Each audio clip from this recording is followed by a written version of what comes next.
to spread enthusiasm.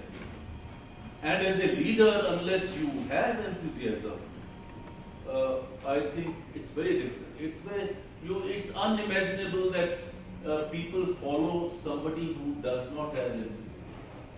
So we will start with, we have all known Hitler. Hitler may be a bad example, but he was a great leader. So I'll show the video of Hitler speaking and see his body language. Of course, everything changes. Those times are different. Now we are on a different time, so those fashions are not continuing. Everything is evolving. But see how strongly he felt. And therefore, no doubt that he was on the verge of conquering the entire world. Verge of. He made some mistakes. Everybody makes a mistake. At that level, slight mistake makes a big difference. Yes, you play that desire to come. And see the confidence. When you come to the podium, never immediately start. Es spricht der Führer.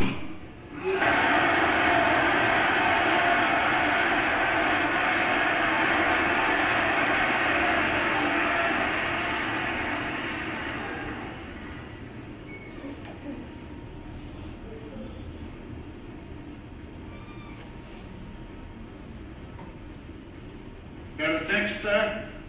Parteitag der Bewegung geht zu Ende. Was für Millionen Deutsche, die außerhalb unserer Reihen stehen, vielleicht nur als imposantestes Schauspiel politischer Machtentfaltung gewertet wird, war für die Hunderttausende der Kämpfer unendlich mehr. Das große persönliche und geistige Treffen der alten Freunde und Kampfgenossen. Und vielleicht hat mancher unter Ihnen trotz der zwingenden Großartigkeit dieser Herrscher unserer Partei sich wehmütigen Herzens zurückbesonnen in jene Tage, da es noch schwer war, Nationalsozialist zu sein.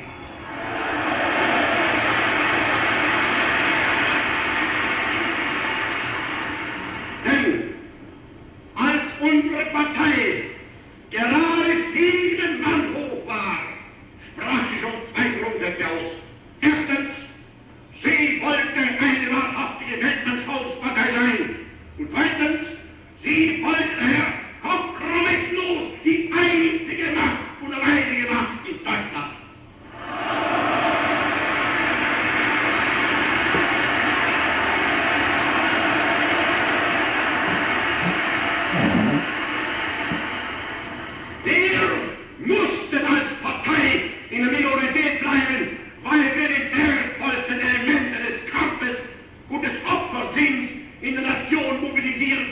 Die zu allen Zeiten nicht die Mehrheit, sondern die Minderheit ausgemacht haben.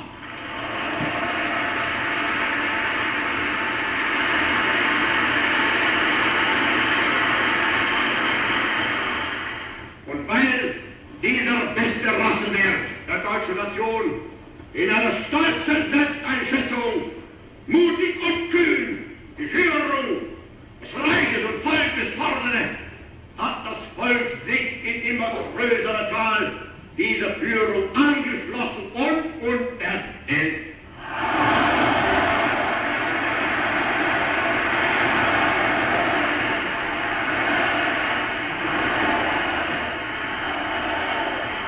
Das deutsche Volk ist glücklich in dem Bewusstsein, dass die ewige Flucht der Erscheinungen nunmehr endgültig abgelöst wurde von einem ruhenden Pol. I think it's a change, The style of speech changes, everything changes. But this is the war time. Time is also different. So the kind of motivation he gives, probably if he did not have that kind of body language, if he did not show that there is a strong desire in it, he'll never be able to impress those people. But if you had watched, they were all sitting on the edges of the chairs. And this is what you can create today. Maybe not by adopting the same body language, because times have changed. But number one, clarity. Look at his clarity. We don't understand German, but each word that he speaks, whatever little German I understand, is absolutely clear. How is he able to do it? By using the speech organs, right? And then the body language, of course, as I said, styles differ. We will go ahead and we will see others. But leadership, one of the most important qualities is clarity in speech, ability to modulate. When you modulate, you are able to hold the attention of the people you are going to lead. Now, if you don't hold the attention, as in many of the seminars or sessions you find, people are dreaming of something else, yawning and things like that. That is because of the lack of enthusiasm of the trainer. So a leader cannot be a very successful leader unless he has a lot of enthusiasm. So how we have enthusiasm? 1, breathe deeply. 2, be absolutely focused. 3, speak short sentences and pause. In the pause, you read the body language of the people you are speaking. You see these things, and then preparation. Now, preparation has no alternative.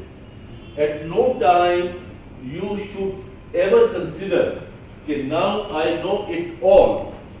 So today, because I know all, I don't have to prepare. That's absolutely wrong. Great leaders always prepare. Obama gives you an impression that he is speaking just casually and all that, but he prepares.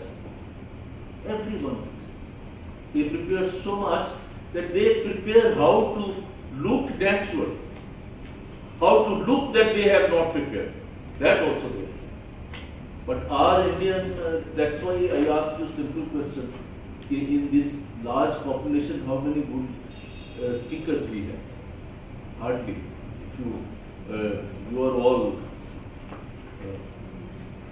experts in calculation. If you calculate percentage-wise, so I do not know where you will find. So it's very unfortunate. But why it is not easy, but I say it is not very difficult, provided you have right guidance. Provided you have right guidance and strong desire, then it is not difficult. So leadership, what it comes to? It comes to that you must be enthusiastic. Number 2, you must have content. Content. Now, if the content is not there, don't open your mouth. Any good delivery without content is useless. But any good content without the ability to deliver will not deliver the goods. Will not create the effect. Will be simply lost. So therefore, both are equally important. And what is the motivating factor you decide? Okay. Now, I would like 2-3 of you to speak for 1 minute each and try to imitate this guy. Which guy? Hitler. Hitler, or in anything. And don't worry. Don't feel shy. Get out of the shell. You try to do everything else to perform. I have some exercises where we will do funny things in the later half. So now these things will really show you there is, it's not only bookish word, it's much beyond that you can enjoy. Now when you enjoy that, then you find yourself comfortable in any circumstances. Now the objective of the program, communication program, is your communication should be so good that you should not feel uncomfortable in any kind of environment. The leadership will be, yes, you want to lead. So if you want to lead, then you should have content, then you should have, a leader has to be an excellent communicator, he should be a communicator par excellence, there is no doubt about it. We will see how Steve Jobs, a very relaxed, cool guy, but he speaks very clearly. And he speaks only to the point, not one word extra. Hitler we could not understand, but he also speaks to the point, not one word extra. So now, what should be the theme? You choose your only 1 minute. 1 minute means about 100, 150 words. But who will be the first to difficult task? Yes, only difficult things are really good.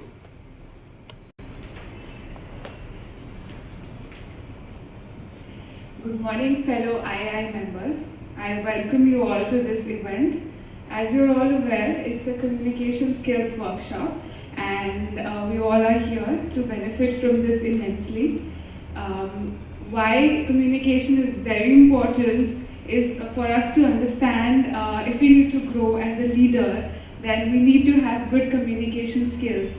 If we do not have good communication skills, then even if we have the technical skills or the ability to grow, we can never ever grow and reach that par excellence in life. And you are building up very nicely. Go ahead. Okay.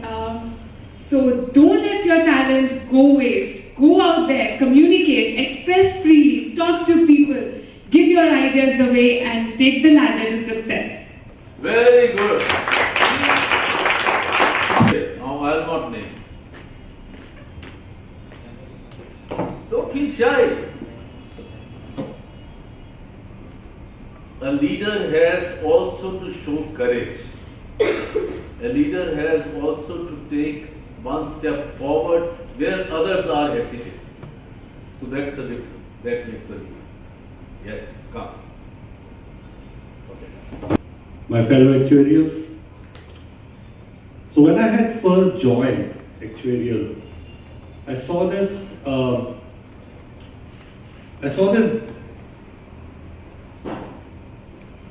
let me just get my thoughts. No, don't worry. We are all there to ensure that you perform better than Hitler. Yes. Okay.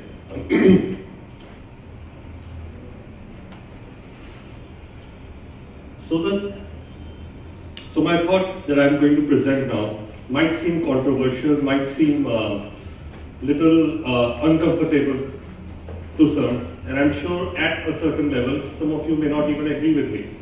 However, this, I think, would be the path for our future focus, so whereas the actuarial goes. For past 3 to 4 years, ever since the Solvency II has been introduced in the UK, I think the first challenge what all the insurance companies felt was they lacked modelers.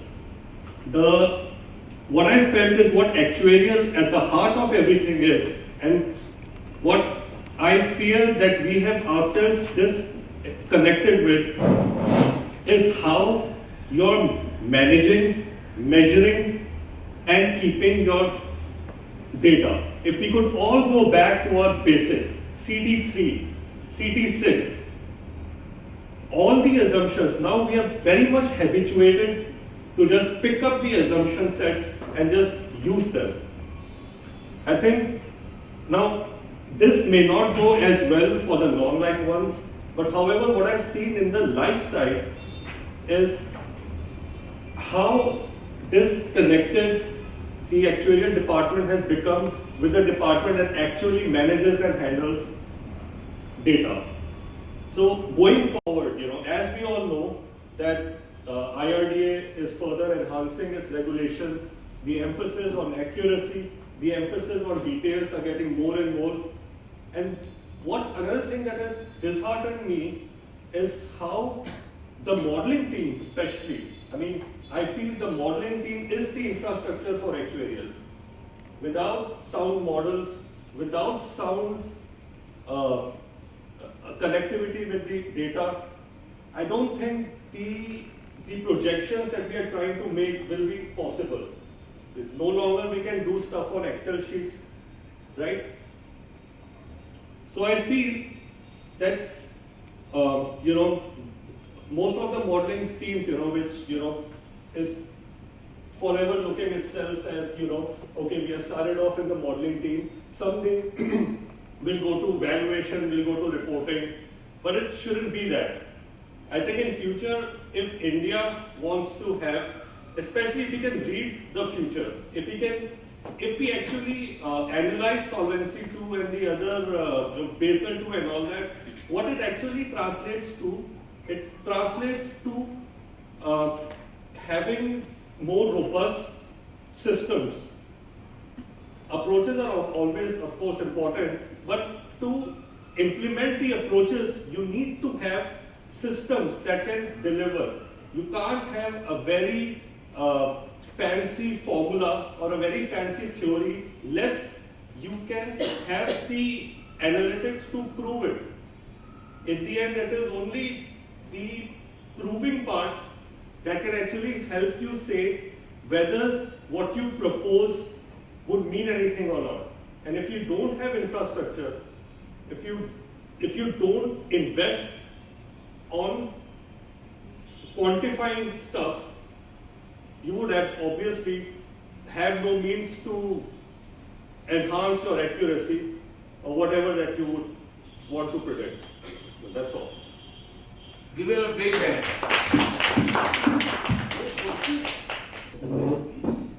More conviction. Next time when you come, there will be still more. Don't worry. Yes, one more. I'm sharing my thought on how an actual student life is different from other professionals. We know that other teams in the organization used to say that we are taking so many study leaves, we are so privileged, we are the people that are the most privileged people in the organization. Yes, we are, but the fact is, we have no time for fun. We have to start on weekends. Even after so many efforts, we have no time for family, and even after so many efforts, we are flunking our exam. Exams are so tough that we are continuously getting FA, FB grades, and we are actually struggling. We all know that exams are really very, very tough. But one thing I can say that one day, when we will be the actuaries, those people in the organization who says that we are so privileged, we are getting study leaves, we are actually doing fun on study days, we have to prove themselves that we will be an actuary and we are better than them. Good, good. Give us a big hand. Yes. His name is Antonio. He makes fun of Shylock, who is not poor, who is a moneylender. Besides being a moneylender, he is a Jew. Antonio is a Christian. Christians used to make fun of Jews, as we all know. So this guy, Antonio, makes fun of Shylock.